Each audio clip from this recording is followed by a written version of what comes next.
The lecture hall was enormous. It could hold over 500 students, and today it was almost full. Cadets from 12 different species sat in curved rows that rose up toward the ceiling like steps. Some had scales. Some had fur. Some had too many arms or too many eyes. But they all wore the same gray uniform of the Galactic Military Academy. Cadet Una sat in the middle section, surrounded by aliens who towered over her small human frame. She was 22 years old, with short black hair and tired eyes. She was one of only 3 humans at the academy, and she had learned to keep her head down. The other species did not think much of humanity. Earth had only been part of the galactic community for 200 years. That was nothing. Some of these species had been flying between stars for 10,000 years. At the front of the hall, Instructor Voss was teaching. He was a Calorian, standing nearly 3 meters tall with gray skin and 4 muscular arms. His voice was deep and carried easily through the room without any microphone.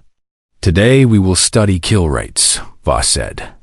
He touched a panel, and a holographic display appeared behind him. Numbers and species names floated in the air. "This is how we measure the effectiveness of a soldier. How many enemies can one soldier eliminate before being killed or disabled? This number tells us everything about a species' combat value." Una watched quietly. She had heard this lecture before, in different forms. It always made her feel small. "The Calorian Imperial Guard," Voss said proudly, pointing to a line of data, "averages a kill rate of 1 to 12. This means one Calorian soldier will eliminate 12 enemies before falling. We are among the finest warriors in the galaxy." Some Calorian cadets in the audience sat up straighter. "The Bryn Swarm Infantry," Voss continued, "achieves 1 to 8. Impressive for such small creatures. They fight in coordinated groups and overwhelm their enemies." The insectoid Bryn cadets clicked their mandibles in approval. "The Vulcan Hunter Corps reaches 1 to 15. They are ambush predators, patient and deadly." Una watched the numbers scroll past. Species after species, their military value reduced to simple mathematics. She noticed something strange. Earth was not on the list. Voss moved through the data quickly. He talked about the Aran defensive strategies, the Talek siege tactics, the Moran naval superiority. But he never mentioned humans. Una raised her hand. Voss paused. His 4 eyes focused on her. "Yes, Cadet?" "Sir, I noticed that Earth is not included in the data. Do you have numbers for human soldiers?" A few aliens nearby made sounds that might have been laughter. Voss's wide mouth curved into something like a smile. "Humans have been spacefaring for barely 2 centuries, he said. "Your species has fought no major interstellar conflicts. You have no meaningful data to contribute to this discussion." "But we have fought wars," Una said. Her voice was steady, but her heart was beating fast. "Many wars. On our own planet. Planetary conflicts between primitive nations do not count," Voss replied. "We are discussing real warfare here. Galactic-scale combat. Your people are still children in this arena. Perhaps in another 1,000 years, you will have something worth measuring." More laughter from the audience. Una felt her face grow hot. She wanted to argue, but she did not know what to say. The numbers were the numbers. Humanity had never fought aliens. How could they prove anything? She was about to lower her hand when a voice spoke from the back of the room. "You could ask me." The laughter stopped. Everyone turned to look. A man was sitting alone in the highest row of seats, in the shadows near the back wall. Una had not noticed him before. He was human, maybe 35 years old, with a weathered face and short dark hair that was starting to gray at the sides.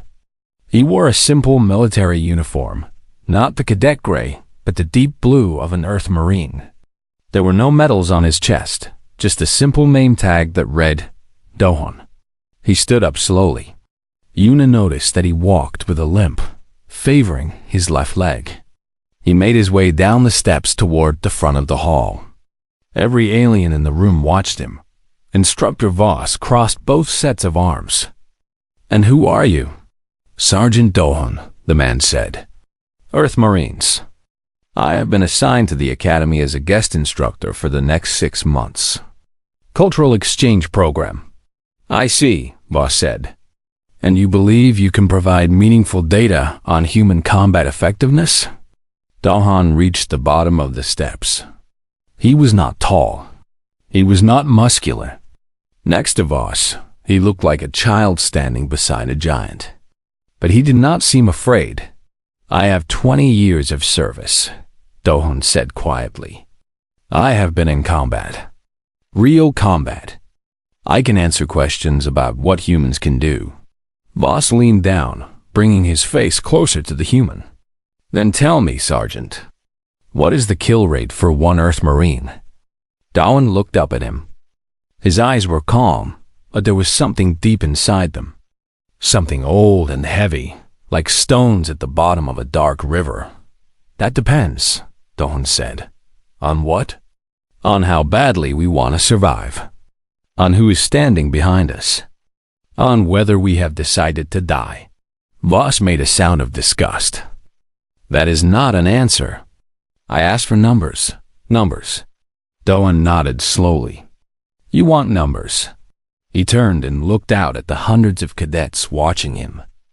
Una felt a strange chill when his eyes passed over her. "I was at the Battle of Hankin Station," Dohan said.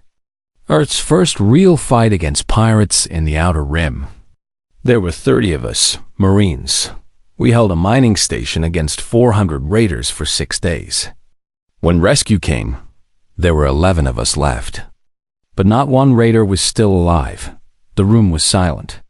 I was at the siege of Colony 9, Dohan continued. 80 Marines held a hospital full of civilians against a mercenary company for 3 weeks. We had no food for the last 9 days. We ate leather from our boots and drank recycled water. When it was over, I could not walk for a month. But the civilians lived. All of them." He looked back at Voss.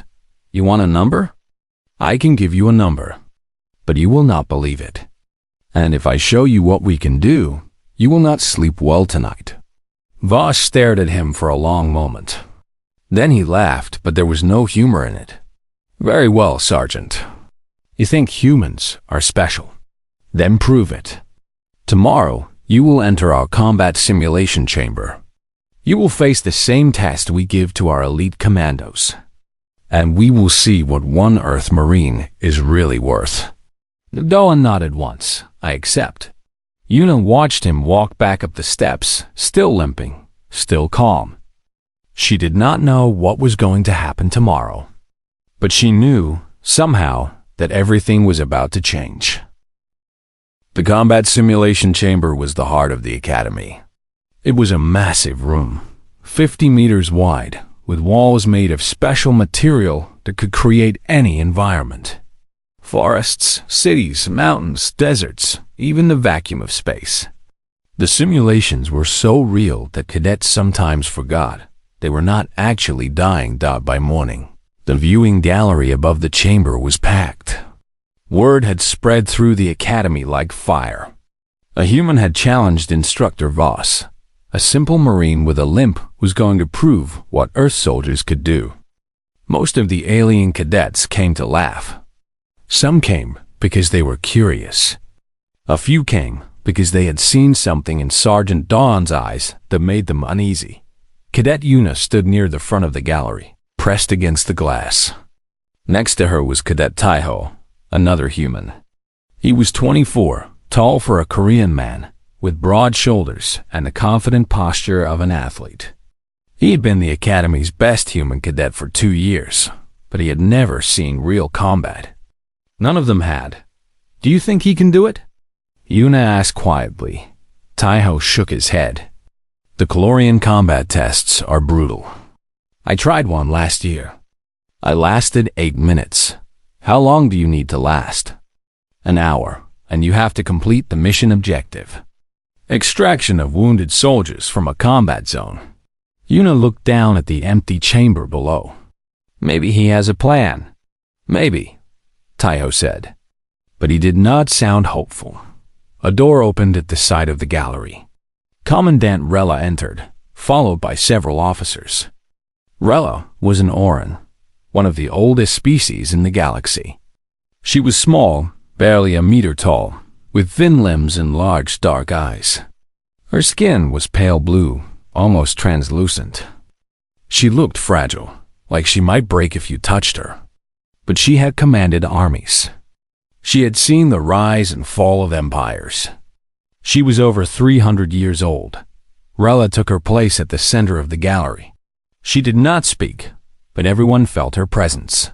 Below, 2 doors opened on opposite sides of the chamber. From one door, Instructor Voss entered.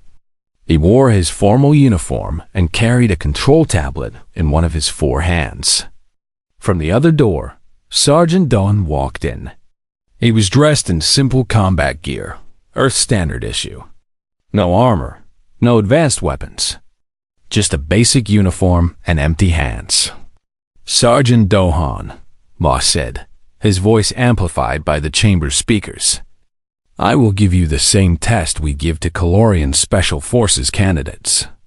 The scenario is extraction under fire.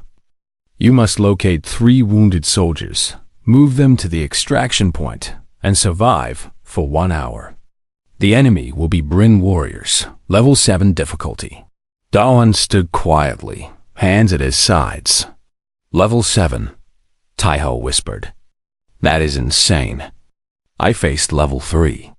The current record, Voss continued, is held by Commander Thax of the Calorian Imperial Guard. He completed the mission in 42 minutes with a kill count of 67. Let us see how a human compares. Voss touched his tablet. The chamber walls began to change. Trees grew from the floor. Rocks appeared. The light shifted to a cold gray. Soon, the entire chamber looked like a rocky forest with thick fog moving between the trees. But Dohan held up one hand. Wait. Voss paused. Is there a problem? I want to change the scenario. Change it? You do not get to choose your battlefield, Sergeant. That is not how war works. Dohan walked closer to Voss. He moved slowly because of his leg, but there was no fear in him. You said this test uses historical records. Real battles from your database. That is correct. Then I want to use a human battle. Voss laughed. A human battle? Your species is nothing that compares to the Siege of Hollow Moon, Dohan interrupted. That is the Calorian defeat you were planning to use, yes? 200 Calorian soldiers against 3,000 Bryn. 11 survivors. A great story of Calorian courage. Voss's 4 eyes narrowed. How do you know about that? I study history. All history. Not just my own. Dohan looked up at the gallery, at the hundreds of watching cadets. You want to see what humans can do? Then let me show you a human battle. Let me show you what we consider normal. There was murmuring in the gallery. Commandant Rella leaned forward slightly. Her large eyes focused on the human below. Voss was quiet for a long moment. Then he smiled, showing rows of small, sharp teeth. Very well, Sergeant. Choose your battle. Show us this amazing human history. Dohan walked to a control panel on the wall. He entered a code. New data appeared on the screens around the gallery. Earth year 1950, Dohan said. A place called Korea, my homeland. The chamber walls began to shift again. The rocky forest disappeared. In its place came mountains, steep and harsh. Snow began to fall. The temperature in the viewing gallery dropped several degrees just from the visual effect. The Battle of Chosen Reservoir, Dohan continued. 120 Marines from Fox Company held a mountain pass called Tok Tong Pass. Their mission was to keep the road open so that 8,000 surrounded soldiers could escape. Numbers appeared on the screen. Yuna read them with growing shock. They faced 10,000 enemy soldiers, Dahun said. The temperature was minus 30 degrees. They had limited ammunition, no reinforcements, and orders to hold at all costs. Voss stared at the data. His smile was gone. They held for 5 days and 5 nights. When it was over, only 82 could still walk. But the road stayed open. The 8,000 escaped. Dahun turned to face Voss directly. This is not our greatest battle. This is not even famous among humans. This is just one small story from one small war. We have thousands like it. He walked to the center of the chamber, into the simulated frozen mountains. Snow was falling on his shoulders now. Set the simulation to historical accuracy, Dahun said. Give me a rifle from that era. No advanced technology. No energy shields. Just what they had. Voss hesitated. For the first time, he looked uncertain. Those odds are impossible, he said. No one could survive. I do not need to survive, Dahun replied. I just need to hold. He looked up at the gallery one more time. His eyes found Yuna. Watch carefully, cadet. This is what we are. The simulation began. The enemy came. And Sergeant Doan, alone in the frozen mountains, raised his ancient rifle and started to fight. The cold was the first enemy. It came before the soldiers, before the bullets, before the screaming. It wrapped around Dawn like a living thing, trying to freeze him from the inside out. The simulation was perfect. Every detail was real. The snow stung his face. His breath turned to ice in the air. His fingers were already going numbed out in the viewing gallery above. The cadets watched in silence. The screen showed the temperature, minus 32 degrees. Yuna wrapped her arms around herself, even though the gallery was warm. She could not look away. Doan moved through the frozen landscape, his old rifle clutched in both hands. It was an M1 Garand, a weapon from ancient Earth history. 8 bullets. No automatic fire. He had to pull the trigger for every shot, and when the magazine was empty, he had to reload by hand. The first wave of enemies appeared on the ridge above him. The simulation had created them perfectly, shadows moving through the snow, hundreds of them. They began running down the slope toward his position. He should find cover, Taiho said quietly. But Dohan did not run. He did not hide. He dropped to one knee in the snow, raised his rifle, and began to fire. The sound was strange. Not the sharp crack of energy weapons that the cadets knew. This was louder, heavier, like thunder rolling across the mountains. Each shot kicked against Dohan's shoulder. Each shot sent one enemy falling into the snow. 1, 2, 3, 4, 5, 6, 7, 8. The rifle made a loud ping sound as the empty magazine ejected. Dowan's frozen fingers fumbled for another clip. The enemies were getting closer. He loaded the rifle, raised it again, and kept firing. In the gallery, Instructor Voss stood with his arms crossed. His face showed nothing, but his 4 eyes never left the human below. The first hour passed. The enemies came in waves, and Dawn killed them in waves. He used the terrain like a weapon, moving from rock to rock, using the frozen bodies of fallen enemies as shields. When he could not find cover, he made cover. When he could not run, he crawled. His kill count appeared on the screens. 89, 134, 178, 203. This is impossible, a Calorian cadet whispered. The cold alone should have killed him, but Dohan did not die. He kept moving. He kept fighting. The second hour was worse. The enemies learned his patterns. They began flanking him, coming from multiple directions at once. Dohan took a bullet to the left arm. He tore a strip from his jacket, wrapped it around the wound, and kept fighting. Blood froze on his sleeve. Why does he not surrender? A Bryn cadet asked. The mission parameters would allow. Humans do not surrender, Yuna said softly. She did not know where the words came from. They just felt true. The third hour brought the worst of it. Dahan's rifle jammed. The cold had frozen the mechanisms. He slammed it against a rock, trying to clear the jam, but the metal was too frozen. An enemy soldier charged at him from the side. Dahan swung the rifle like a club and caved in the soldier's skull. In the gallery, someone gasped. This was not elegant combat. This was not tactical excellence. This was something raw, something animal, something that had no name in any of their languages. Dahan grabbed the fallen soldier's weapon, a rifle different from his own. He checked the ammunition, found it mostly full, and started firing again. When that rifle ran out, he picked up another. When he could not find rifles, he found knives. When he could not find knives, he used rocks. He used his hands. He used his teeth. The kill count kept climbing. 412, 519, 623.4 hours in. Dahan took a bullet to the leg. The same leg that made him limp. He fell into the snow, blood steaming in the frozen air. The enemy saw him go down. They began to swarm toward him. Yuna pressed her hand against the glass. "Get up," she whispered. "Please get up." Dahan did not get up. He could not. His leg would not hold him, so he crawled.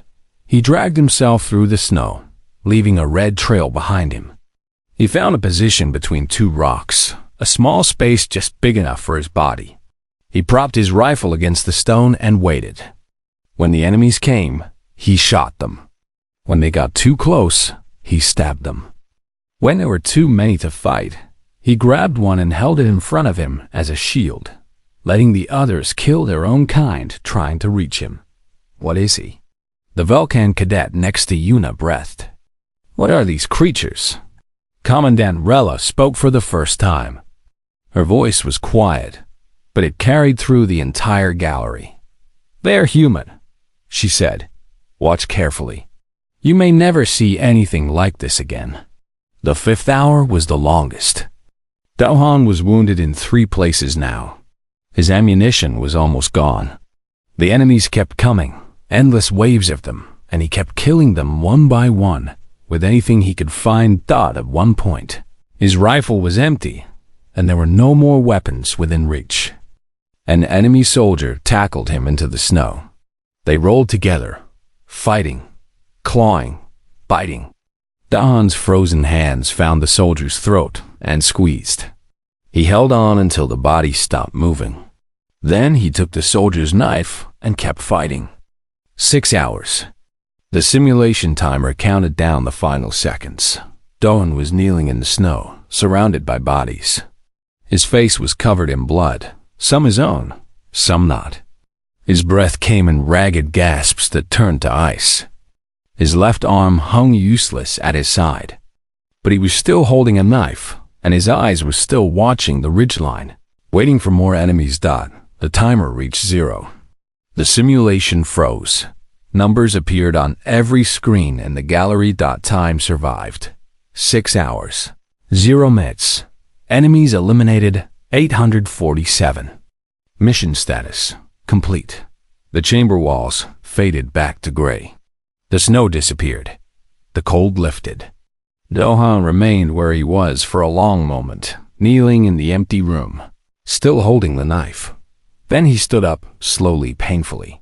His leg nearly buckled, but he caught himself. He did not look at the screens.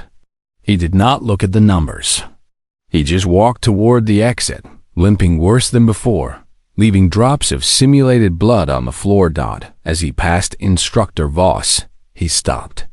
"The real Marines held for 5 days," Dahan said.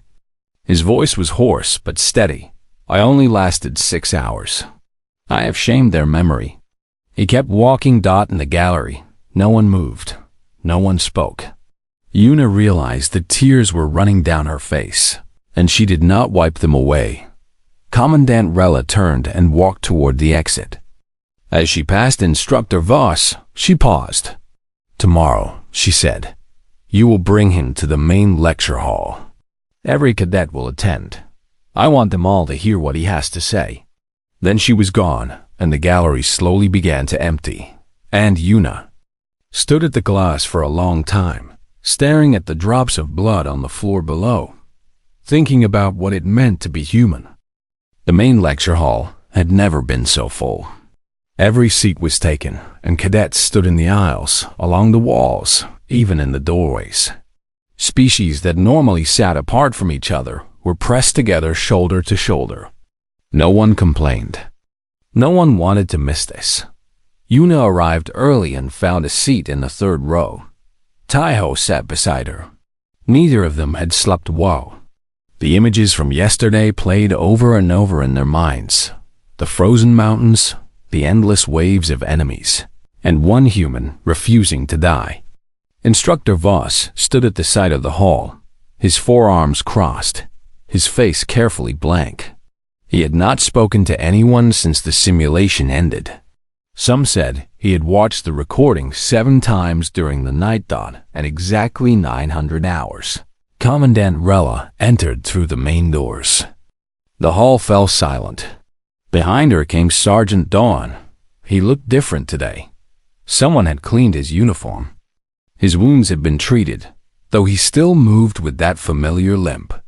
His face was calm, almost peaceful, but his eyes held that same weight, that same depth that Yuna had noticed from the very beginning. Rella took her place at the front of the hall. Yesterday, she said, you all witnessed something extraordinary. A single human soldier faced odds that would break any of our elite forces. Today, he will explain how this is possible. She turned to Dahan. Sergeant, the floor is yours. Dahan walked to the center of the stage. He looked down at the hundreds of faces watching him. Kalorians, Bryn, Velkan, Orin, and dozens of other species he could not name, all waiting for an answer. Before I begin, he said, I want to make something clear. I am not special. I am not the best soldier Earth has produced. I am not even close. What I showed you yesterday was ordinary. For a human, murmurs rippled through the crowd. Dohan touched the control panel, and images appeared on the screens behind him. Old pictures from Earth's history. Men in primitive uniforms holding primitive weapons, standing in jungles and deserts and frozen wastelands. Your species have been asking the wrong question, Dohan said. You want to know what makes humans dangerous. You look at our bodies and see nothing impressive. We are slow. We are weak. We cannot see in the dark. We cannot breathe poison. We have no claws, no scales, no natural armor. He paused. But you are missing something. Something that does not show up in your biological scans. He changed the image. Now the screen showed a place called Thermopylae, where 300 soldiers fought against an army of thousands. He showed Stalingrad, where humans fought in frozen ruins for months. He showed Vietnam, where farmers defeated the most advanced military on their planet. He showed them battle after battle, war after war, stretching back thousands of years. Humans do not know how to give up, Doan said. It is not in our nature. When other species calculate the odds and choose retreat, we calculate the odds and choose spite. We look at impossible situations and feel angry that the universe dares to tell us no. Instructor Voss spoke from the side of the hall. That is emotion, not capability. Feeling angry does not make you stronger. Dahlon looked at him. You are right. It does not make us stronger. It makes us something else. Something harder to kill. He pulled up new data. Numbers this time. Kill rates. You wanted statistics. Here they are. An average human soldier with basic training and standard equipment has a kill rate of 1 to 6. One soldier takes 6 enemies before falling. The numbers appeared on screen. The alien cadets studied them carefully. A trained infantryman with combat experience reaches 1 to 15. Special operations forces go higher, 1 to 40. 1 to 70. Some of our legends reached 1 to 200. Legends exaggerate, a Calorian cadet called out. Yes, Dolan agreed. They do. So let me tell you about someone who was not a legend. Just a normal soldier. He touched the panel again. A picture appeared. A young Korean man in an old uniform, standing in snow. This is Primate Sung-ho, Battle of Chosin Reservoir. The same battle I simulated yesterday. He was 20 years old. He had never left his country before. He was scared every moment of that battle. Dawan's voice was quiet now. When his squad was overrun, he stayed behind to cover their retreat. When his rifle ran out of ammunition, he threw grenades. When the grenades were gone, he picked up a shovel and charged into the enemy line. He killed 7 men with that shovel before he went down. Silence. He was not special. He was not trained for that. He was just a young man who decided that his friends would not die as long as he could still move. Do-hun looked out at the crowd. That is what you are facing when you fight humans. Not our technology. Not our tactics. Not our bodies. You are fighting something inside us that refuses to accept defeat. Something that would rather die on our feet than live on our knees. He switched to another image. A hospital on a colony world. The siege he had mentioned before. I told you about Colony 9. 18 Marines holding a hospital. What I did not tell you was that by the end, we were eating leather and drinking recycled waste. We had men fighting with broken bones. We had one soldier who was blind from a flash grenade but kept fighting by sound alone. When the rescue ships came, the enemy commander surrendered to us because he could not understand what we were. He let that sink in. You want to know the kill rate for one Earth Marine? Here's the truth. There's no fixed number. It depends on what we are fighting for. Give a human something to protect, someone to save, and the numbers become meaningless. We will keep fighting until the last drop of blood leaves our body. And sometimes, even then, we do not stop. Instructor Voss stepped forward. But why? What? Who drives this? What biological or psychological factor creates this behavior? Dawn was quiet for a moment. Then he smiled, just slightly. Love, he said. Voss blinked. What? We fight like this because we love. We love our families. We love our friends. We love our homes. And when something threatens what we love, something inside us breaks, and we become something more than we were. He looked at Yuna in the 3rd row. Every human soldier who ever died holding a line was thinking of someone back home. Every last stand in our history was about protecting something precious. We are not fearless. We are terrified. But we have learned that fear is a small price to pay for keeping our loved ones safe. The hall was completely silent. So when you ask what the kill rate is for one Earth Marine, you are asking the wrong question. The right question is this: how much does that Marine love the people behind him? Because that will tell you how many of you will die trying to get past him. Do-hun stepped back from the podium. I am finished now. If you have questions, I will answer them. But first, I want you to understand one thing. He looked at every species in the room, his eyes moving from face to face. We do not want war with any of you. Humans would rather be friends than enemies. We would rather build than destroy. But if you threaten what we love, if you try to hurt the people under our protection, then you will learn what we are capable of. And you will not enjoy the lesson. He stepped back, and the silence stretched on. And for the first time in the history of the Galactic Military Academy, the entire room understood what it meant to fight a human being. 1 year later, the galaxy was at war. The Brin Collective had grown aggressive. Their swarm fleets were striking at colony worlds across the neutral zone, and the old alliances were crumbling. The Galactic Council had created something new. A peacekeeping force made up of soldiers from every species, trained to work together, fight together, and if necessary, die together. Lieutenant Yuna stood on the bridge of the transport ship, watching the planet below grow larger in the viewport.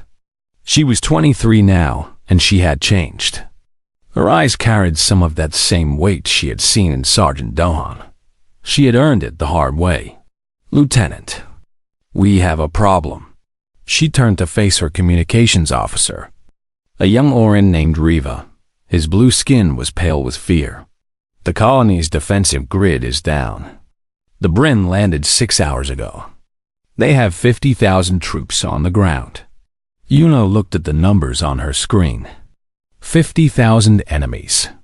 Her peacekeeping force had 900 soldiers. Reinforcements were 3 days away. "How many civilians?" she asked. 12,000. "They are sheltered in the central district, but the Brin are advancing. They will reach the civilians in 8 hours. 8 hours. 900 soldiers. 50,000 enemies." Yuna closed her eyes for a moment. She thought about the frozen mountains in the simulation. She thought about Sergeant Dohan, kneeling in the snow, surrounded by bodies, still holding a knife. She thought about the question that had silenced the academy. "Prepare for landing," she said. Riva stared at her.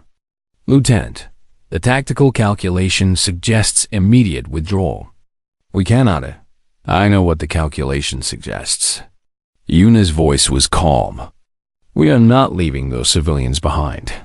Behind her, Private Minji gripped her rifle tighter. She was 18 years old, fresh from training, and she had never seen real combat. Her hands were shaking. The transport landed on the outskirts of the colony. Yuna was the first one out, stepping into the smoke and the distant sound of explosions. Her 900 soldiers followed, a mix of species that had been enemies for centuries, now standing shoulder to shoulder. A calmer, Calorian major named Dross approached her. He had 4 arms, gray skin, and the kind of calm that only came from years of combat. "Lieutenant, my tactical officers recommend a fighting retreat to the spaceport.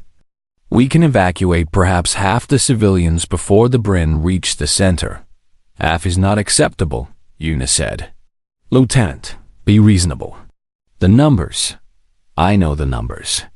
Yuna looked at him directly.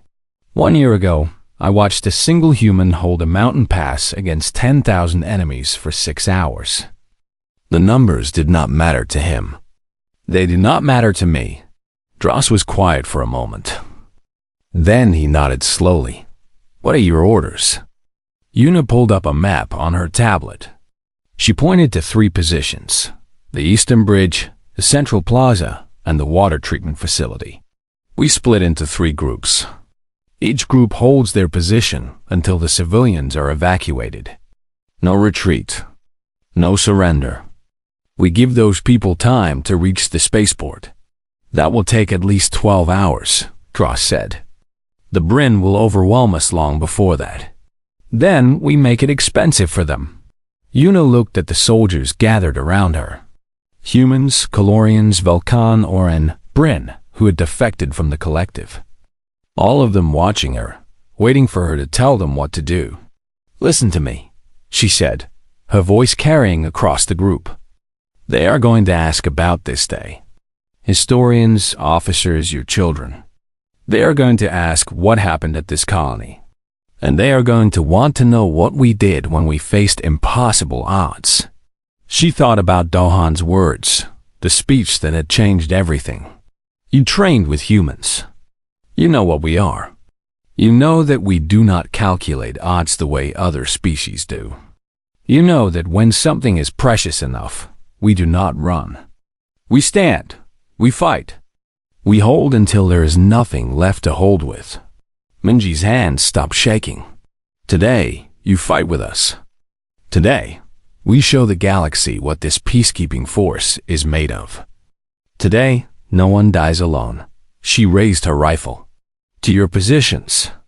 Hold the line. And remember, the people behind us are counting on us. Do not let them down." The soldiers moved. They did not run, but they moved with purpose, with determination. Even the species that had once called humans weak, they moved like they believed. The battle lasted 14 hours. The Bryn came in waves, just like in the simulation. Thousands of them, pouring through the streets, climbing over the bodies of their fallen. And the peacekeeping force held. They held at the eastern bridge until the bridge collapsed, and they had to hold in the water. They held at the central plaza until the buildings were burning around them. They held at the water treatment facility until the facility was rubble. Una fought at the front line, her rifle never silent, her voice always steady. When her soldiers began to waver, she was there.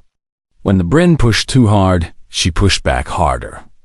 When Major Dross took a wound that should have killed him, she dragged him to cover and kept fighting. Minji killed her first enemy at hour 3. She vomited afterward, her whole body shaking. Then she picked up her rifle and went back to the line. By hour 10, they had lost 300 soldiers. The Bryn had lost 8,000. The ratio was impossible, ridiculous. The kind of number that would fill history books and training manuals for centuries. By hour 12, the civilians were at the spaceport. The evacuation ships were loading. By hour 14, the reinforcements arrived. Fresh troops, hundreds of ships, a fleet so large it blotted out the stars. The Bryn began to retreat, their swarm instincts telling them that this battle was already lost. When it was over, Una stood in the ruins of the central plaza, surrounded by smoke and silence. Her uniform was torn. Her face was covered in blood and dirt. She had taken 3 wounds, none of them serious, all of them painful. Major Dross limped toward her. His arm was in a sling, and 2 of his other arms were bandaged. "Lieutenant," he said, "I have served for 40 years. I have fought in 9 wars. I have never seen anything like what happened here today." Una looked at him. She was exhausted, more tired than she had ever been in her life. But she smiled. "Now you know," she said. 3 weeks later, a report was filed in the Galactic Military Academy's archives. It contained the full details of the Battle of Haven Colony, as they had started calling it. The numbers, the tactics, the casualty lists. At the very end of the report, Commandant Rella had added a personal note. It read, 60 years ago, I asked a question in a lecture hall. I asked what made humans dangerous. I did not understand the answer then. I understand it now. When asked what the kill rate is for one Earth Marine, the correct answer is simply this: enough. It is always enough, because they will not stop until it is. And in the margins of that document, in handwriting that belonged to no one in particular, someone had added a single line. Sergeant Dohan would be proud. Lieutenant Una never saw that note. She was already on her next mission, protecting another colony, leading another mixed force of species who had learned what it meant to fight alongside humans. But somewhere, in a quiet apartment on Earth, a retired Marine with a limp in his leg watched the news reports. He saw the footage from Haven Colony. He saw a young woman in a lieutenant's uniform, standing in the ruins, blood on her face, fire in her eyes. And Sergeant Dohan, for the first time in a very long time, smiled. The answer had been passed on. The legacy would continue, and the galaxy would never forget what it meant to fight against humanity.